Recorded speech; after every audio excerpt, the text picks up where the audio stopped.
ID60, welcome back. So we are at lecture 9, which is kind of a big hunk of chunk of a lecture. So I broke it up into two pieces. So the first lecture is going to be art and art layout and styling bookshelves. And then the second half will be styling tables and getting ready for your photo shoot. So let's get started. So we're going to start with art. So we're going to look at art and art layouts, the role of art in interior design, types of art for interiors, principles and art placement and layout, curating and styling art for different rooms, and coordinating art with an interior palette, and common mistakes and how we are going to avoid them. So for me, art is really an important part of a space, whether it's with interior design or staging, because it really starts to tell the story of the space. So when you're dealing with an interior design client, they may already have some art that you're working around that's very personal to them, or they're going to start to select art that really moves them. So it really starts to talk about their character. When you are designing or staging a space, like we've said in all the lectures, for the most part, the space is designed in neutrals, but art is the way that you can start to introduce color or even start to talk about, what is the neighborhood about? What's happening in the space? Who is the space being designed for, being sold to? So art is really what starts to set the tone and tell the story of the space that you're designing. So art can be very emotional and have a visual impact. So when you select art, just know that you are evoking a mood, and it will typically reflect the personality of who you are selecting it for, again, or the community. But the tone that you want to set is definitely going to be reflected in the art. So is it serene? Is it luxurious? Is it energetic? Is it whimsical, like the picture we see here? Those are things that you get to think about and make decisions on. So art also serves functional purposes. It can actually help you transition from one room to another. So typically hallways and transition areas are good places for art because it's a place you don't spend necessarily a lot of time in. So it helps maybe a guest or even you slow down, take it in, and then move into the next space. If there are issues with your walls, a lot of times art can help maybe cover that up. If you're in a staging situation and there's something happening like a plug where something used to be and or even a electrical panel, then art can help solve those sort of awkward situations. So for the most part in this lecture, we're going to be talking about wall art, but there is also dimensional art. So sculptures, mixed media, um, all different kinds of things. Even boxes can be thrown into that. But we for sure have paintings that can go on walls. We have prints, we have photography, and then we also have tapestries, which should not be forgotten because not only do they add this idea of art and color, but they also add a really nice dimensional and textural quality. So this is a tapestry that's hanging back here on this wall. And oftentimes furniture will serve as art, right? So if you have some great statement pieces, like statement lighting or statement chairs that are artisan created, meaning that every single, piece of wood was hand carved and oiled, and it's, this really beautiful piece of furniture. It may be something that is showcased in the space, maybe something you don't even really want to sit on, right? It's just beautiful and it's just to look at, but it can definitely be considered art. So one of my favorite things is a gallery wall. You can kind of see behind me. I love a gallery wall because I think it's the easiest way to bring out your client's personality in an interior design situation. Your clients will always have photographs or things that are special to them, and then to sort of collage those things together I think adds a really personal element to any room. So even if it's not images, like if your client is a snowboarder, like, or skateboarder, like in this first image, and they have collected boards over the years, who's to say those can't hang and start to become part of a gallery wall, even if it's supported by something where you can take it down, use it, and then bring it back to put it back on the wall. I think it's an excellent number one storage solution, but also tells you about who your client is and what they like to do, right? In the second image, I really love this. It has some art, it has some photography, but it also has some objects that maybe have personal meaning to your client. Like maybe this is a racket that their grandfather had, and so they don't want it sitting in a box to never be seen again. So they're mounting it on the wall, and it's a story to tell, right? About how their grandfather played tennis and whatever year it was. And so it brings up memories, it brings up stories, and it's just something that is special. So I think gallery walls have a huge potential to tell a story. And for residential clients, they probably have things they don't even know they have to hang on walls. So again, not everything has to be curated. I feel like this one's curated because it's a very specific, idea of shells making these face masks, which I think is super cool. But it could also be, your grandmother had this silver in her garage and you remember using it as a kid. It's special to you. So you get it out, polish it, put it on the wall.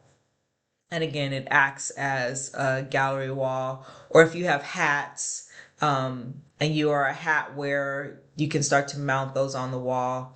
And again, it tells us about your personality, and it also serves this function. So I was gonna, give this whole spiel on all of these different ways to hang art, and I just did like one Google search, and there were so many out there already that I'm just sort of providing you with the few that I saw. The one thing that I will say, what's super important and what these images do is they do use some sort of organizing element or line.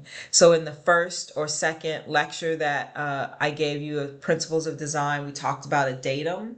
So all of these diagrams are using this idea of a datum, some sort of line that's running through that helps to organize these images. In this photograph, the datum is happening right here toward the center of the wall. So this image is overlapping the datum, and then these are sort of floating above and below it. So here is a diagram of a datum. And so again, a datum can be a line, and typically is a line, but it could also be a square or anything else, anything that organizes something around it. So typically when we're hanging our artwork, we want our datum to be at about 57 to 60 inches. And that is where we're going to rest the center of our artwork. So that tends to be right at the average person's eye line. Again, there's no hard and fast rules. If you have a family that's super tall, you may need to raise that a little bit. Or if you have a family that's super short, you may want to lower it just a tad, probably not too much. But this is sort of the guideline. Anywhere from 57 to 60 is where you're putting your datum. And then if it's one piece of art, that's where the center is going. If it's a gallery wall, that's sort of where you're organizing it. So some of it's going to be a little higher, some of it's going to be a little lower, but that's sort of the middle line. Also, what I do when I'm hanging gallery walls is I have a roll of like painter's paper from Home Depot. So it's a big roll of brown paper, and I just cut out the sizes of my frames before I do the actual installation, and we tape them up to make sure that we love them, right? Live with it for a day or two, just like our paint. Make sure that it's perfect, and oftentimes the art will be laying on the floor underneath it in the same pattern, so that if there's color, I'm making sure the colors are coordinated the way that I want them to be. Like there's maybe not too much yellow over here and not too much green, that everything is mixed up, that there's a flow that's happening within the images. So I'm looking at the images on the floor, also on the wall, making sure that it's a go. again, keeping it up for a day, stepping back and living with it to make sure that we love it. Then once we love it, we can hang it and make it permanent. So scale and proportion. So if you're hanging one large statement piece or one large focal point piece of art, you need to make sure that it is not too big for the space. So the golden rule is that whatever the width of your sofa is, you want to reduce the size of the art so that there's 2/3 to 3/4 left on either side. So again, if the sofa is this big, you want your art to be that big so that the sofa is that much larger than the artwork. So the furniture width we'll say is, oh, I don't even want to do math. So the furniture width is at least a quarter of whatever the proportion is larger than the art. So hopefully that didn't confuse you too much. Hopefully the image is telling you everything you need to know. Okay, principles of art and placement still, so scale and proportion. So you want to make sure that if you are in a smaller space, now you're using smaller pieces of art. So it could be one, it could be multiple, but you don't want to overwhelm a small space with big art. You want to make sure that you're scaling your art down. If it's a cozy small space, that the art fits and is scaled to that size of space. So your art can be hung symmetrically or asymmetrically. And so when we look at this first image, the art is very symmetrical. Like I have the two sort of anchor pieces on either side with the four smaller pieces in the middle, very regular, very stable. It just looks very static, very stable is the best word I can come up with. Whereas when I look at the smaller image, the art is hung in a more asymmetrical way. I have some big pieces, I have some smaller pieces. It's kind of moving at a diagonal. So it feels a little more dynamic and it has a little bit more energy to it. Where when I go back to this larger picture, again, it's sort of static and not moving. So again, even though the art is very energetic and the art is moving, the way that the pieces are hung makes it feel more stable. So art, especially large art, is going to create most definitely a focal point. So not only is this art sort of large and in the space creating a focal point, but because it is a color in a relatively achromatic space. It's also drawing attention, so it's becoming a focal point.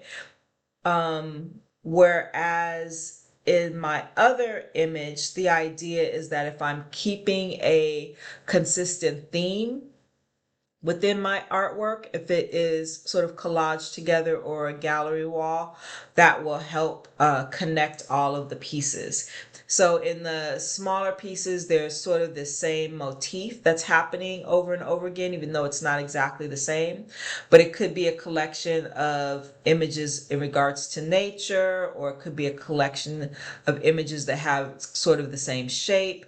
So as long as there's something that sort of holds them together, if you're trying to create sort of this one big focal point, that will help.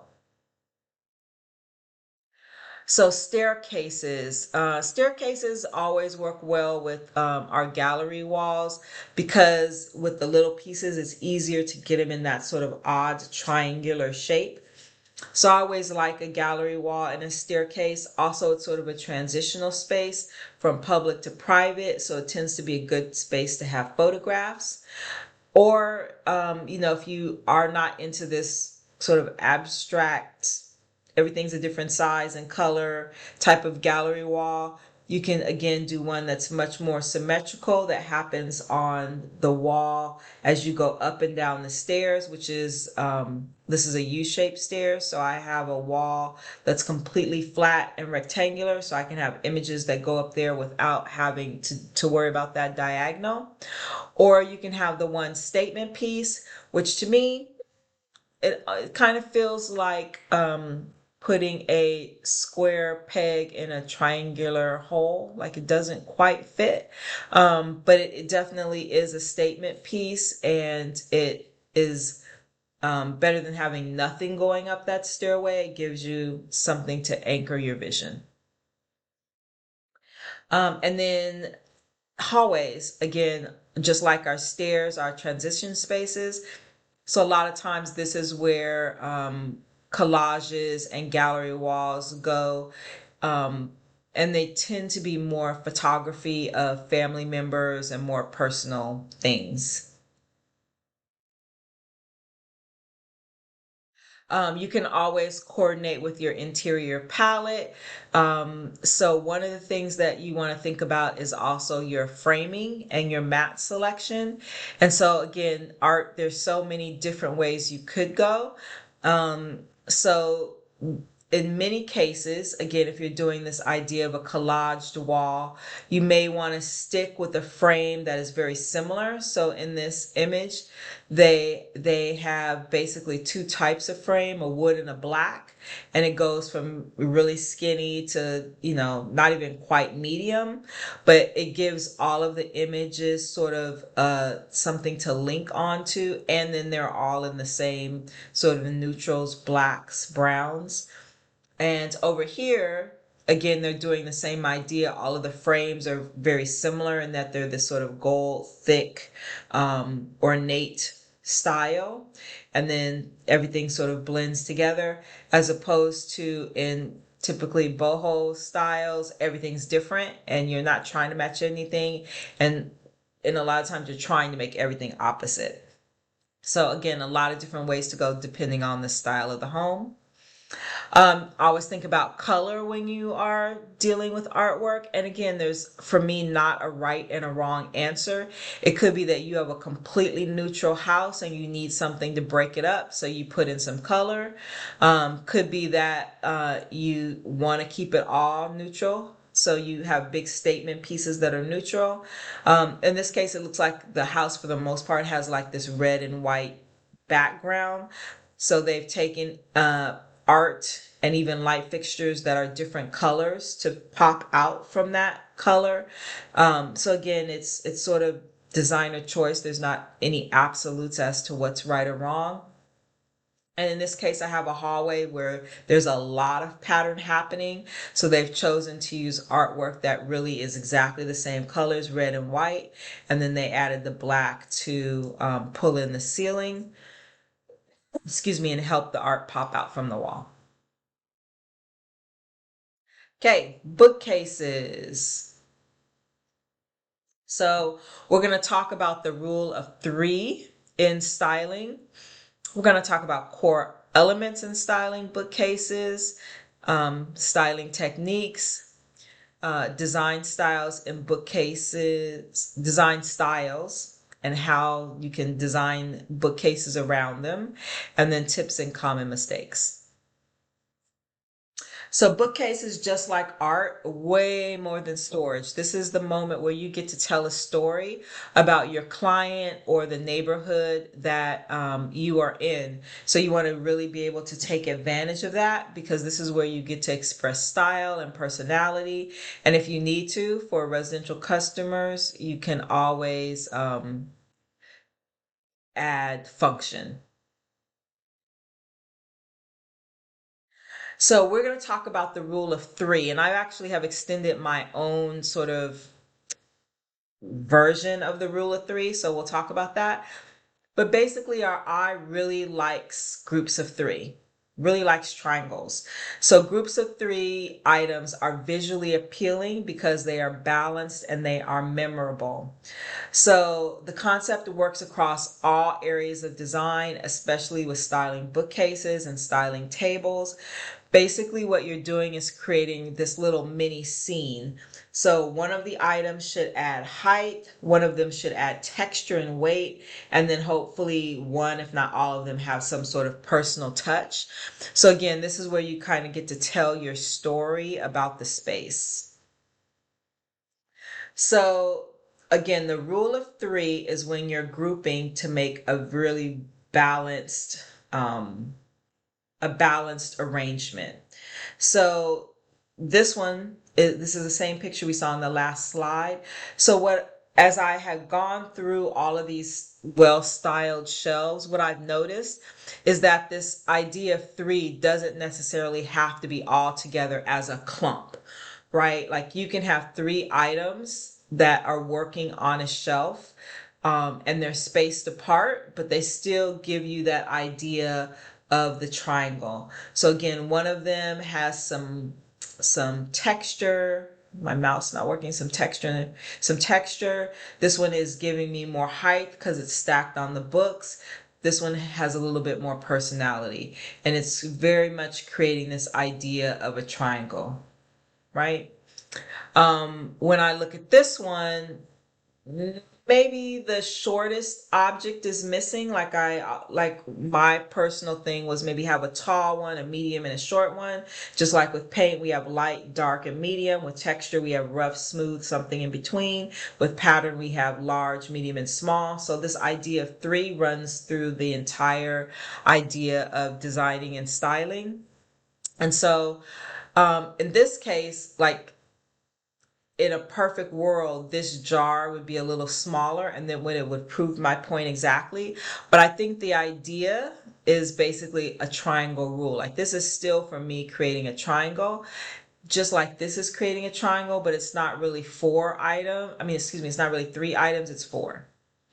So even though it's called the rule of three, I'm sort of reorganizing that to say it's maybe more of the triangle rule than technically the rule of three, right? So if it's kind of creating a triangle, it's helping your eye to feel comfortable, and your eye just likes that idea, the triangle. So again, you're creating visual harmony and interest. So you're creating focal points when you are designing shelves, and typically, we talked about the rule of three. It could be odd numbers, so it may be five, it may be seven, but typically your eye likes odd numbers. And again, none of these are hard and fast rules. So am I going to say to you never put a single thing on a shelf? I'm not going to say that. Am I ever going to say you can't ever use a group of two? Nope, use a group of two. If it works, if it fits, then do that. I would say don't do that in every single shelf, right? So make sure that you are, again, using that idea of variety, the idea of height difference, so that you're creating visual interests. So here are two different examples. So in this one, it definitely looks like somebody lives here. This is not a staging situation, but I have books that are going vertical. I have books that are going horizontal. I have three-dimensional pieces. I have big pieces. I have small pieces, so that the shelves themselves look very interesting. As opposed to this one, if I walked in, I would say maybe nobody lives here, right? Because there's not any personality, in my opinion, that's being depicted in these shelves. I think they're lovely. I think the pieces are lovely, but they don't look like they have very much energy, right? They don't look personal. I would also say that the ideas of the twos, like there is kind of triangle things happening here, but it goes 2 1 2 1 1 2 1 2, kind of predictable. So our eye likes that unpredictability. So if things had been shifted to one side, maybe there's one shelf that has a group of three, that so that it's not so perfect. For me, in my opinion, it would feel better. It would feel more natural. This to me feels very staged, which, even though this is about staging, it's not necessarily what we want. We want it to feel like somebody lives there, right? So books are always going to be part of a bookshelf or shelves. So there are different ways to stack them. So if you get 3 to 5 books, and then place an object next to it, whether it's a sculpture, whether it's a bookend, that always works to sort of fill up space and becomes its own sort of object. So here's that idea again. So I have some books going vertical, some books, wait, I did that wrong. Some books going vertical, some books going horizontal. You can start to set objects on top of your books that are going horizontal to give them more height if it's a smaller item. And then you can set things next to the books to act as a bookmark if they're going vertical. So balance. So you want to make sure that you are avoiding things or objects that are in your bookcases that are all the same size. Like for me in this one, it looks number one a little sparse. But there is a triangle there, right? But I think it's not as strong. I think this shows in the middle could probably use a little bit more filling out. But you want to make sure that you have things that are large, things that are small. You don't want everything to be the same, because then again, it looks a little bit boring. Negative space is also super important. So you want to make sure that you are giving space around your objects, and this sort of acts as a palette or a frame.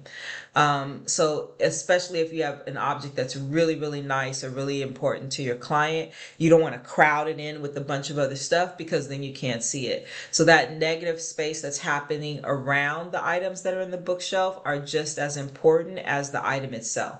So when I look at this bookshelf, it's really neat, really organized, but everything looks sort of the same, right? Everything is sort of stacked at the same height. There's sort of the same negative space happening everywhere. The only variation in size I see is here. Really kind of the colors are all the same. So it's a little bit boring, right? To me, it doesn't feel exciting. It's not engaging. When I look at this one, I like it for the negative space. And I'm sure that there is a very good reason why everything is white. Like that was definitely on purpose. But I still feel as if, okay, these are directly in the center. Both of them, both sets of two, I feel like they should shift. Again, so it's not looking so perfect. This one directly in the center. I do have a few groups of three, but I think I would add in some more groups of three. And we're gonna get to this slide. I know I'm sort of a boho girl, but I love a plant. Like I feel like this needs life, right? So even though I like the idea of the negative space, I feel like there could be a little bit more of this idea of the triangle, like that third item there that is adds a little bit more personality, and it could even just be the idea of adding life, which would be a plant. So common mistakes to avoid, we sort of talked about them. So having three identical things on a shelf, not so great, right? Kind of boring. Make not giving acknowledgement or designing the negative space around your objects is also going to be a mistake that you want to avoid. Again, especially if it's a special object, you want the background to frame it. And you also don't want to make your objects perfectly centered. You want them to shift back and forth so that they look natural. So here are some other bookshelves. So again, and again, there's no hard fast rule. So when I say different colors, maybe it's not always different colors. Maybe it's different color, excuse me, different textures, different heights. So when I look at these two bookshelves, I think they're lovely, but they're sort of all one color.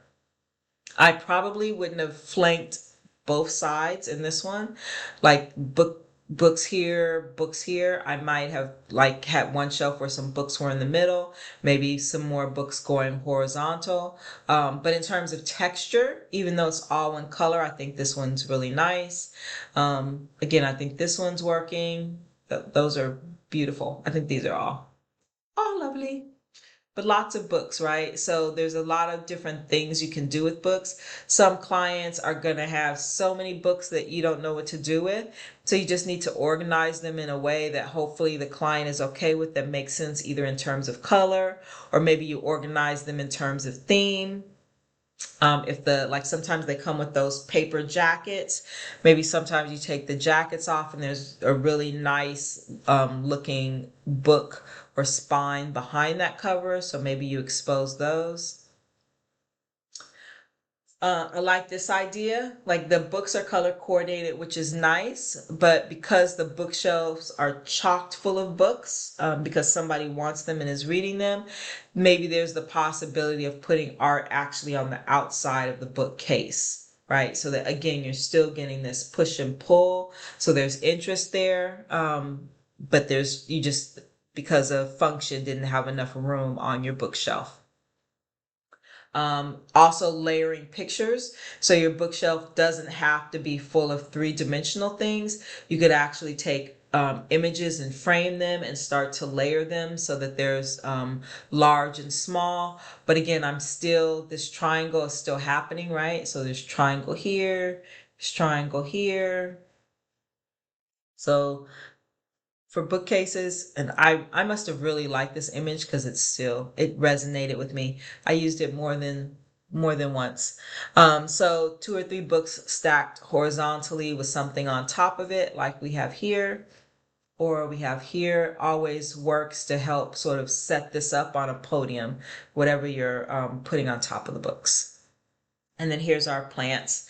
I love a plant. So if you can, and I would say if you can find really nice quality fake plants, I think that works too. But I think really to have an element of life on your bookshelf, excuse me, is super important. It just shows somebody lives there, somebody's caring for the plants, um, and it just adds a layer of softness, a layer of texture. And in those monochromatic spaces where you're styling and you haven't added a lot of color, it adds color in a very neutral way because nobody considers a plant to be technically a color added to the space. And then there's also, when you need to have function. So you may have a client who really uses their bookcases. And so maybe you start to introduce baskets so that things can act as storage in baskets.